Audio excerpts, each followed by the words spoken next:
Asian cup বাছাই পর্বে ঘুরে দাঁড়ানোর লড়াইয়ে আজ মাঠে নামছে জামাল ভুঁইয়ারা। মার্চ থেকে অক্টোবর এই সময়ের মধ্যেই বাংলাদেশ ফুটবলে দেখা গেছে আনন্দ, হতাশা আর নতুন আশার গল্প।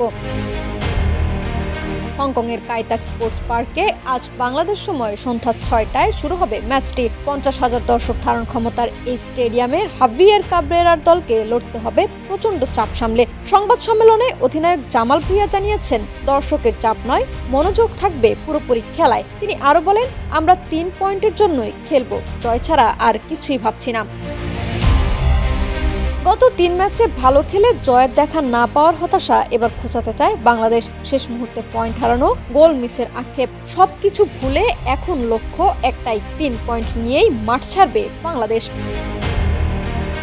তবে আজকের ম্যাচে বাংলাদেশ দলে আসতে পারে কিছু পরিবর্তন। কোচ হাভিয়ের কাবরেরা হয়তো শুরু থেকেই মাঠে নামাতে পারেন সমিত সোম ও জায়ান আহমেদকে, আর রক্ষণে ফিরতে পারেন তারিক কাজী ও তপু বর্মন। তবে দলের সবচেয়ে বড় চিন্তা আক্রমণ ভাগ। স্ট্রাইকারের অভাবে সুযোগ তৈরি করেও তা কাজে লাগাতে পারছে না বাংলাদেশ।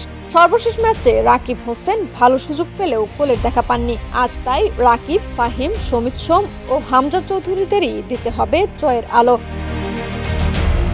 এদিকে প্রতিপক্ষ হংকং দলে রয়েছে ৯ জন বিদেশি বংশোদ্ভূত খেলোয়াড়, বিশেষ করে ফরাসি রাফায়েল মেরকিস এবং ব্রাজিলিয়ান কামার্গো। এই দুইজনই হংকংয়ের আক্রমণের সবচেয়ে বড় শক্তি।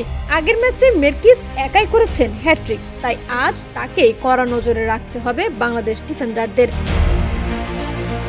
তবে কাগজে কলমে এখনো টিকে আছে বাংলাদেশের এশিয়ান কাপের আশা। শেষ ৩ ম্যাচে যদি জেতে জামালরা, তাহলেই নতুন ইতিহাস করা সম্ভব। তবে তাকিয়ে থাকতে হবে হংকং ও সিঙ্গাপুরের ফলাফলের দিকেও।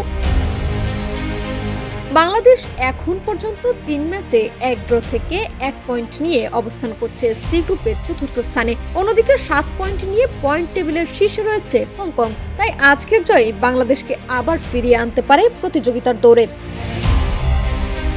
বাংলাদেশের সামনে সুযোগ শুধু প্রতিপক্ষকে হারানো নয়, বরং দেশের ফুটবলের মন খারাপ চেহারাটাও বদলে দেওয়ার। জামাল হামজারা পারবেন কি আজ জয়ের উৎসব করতে?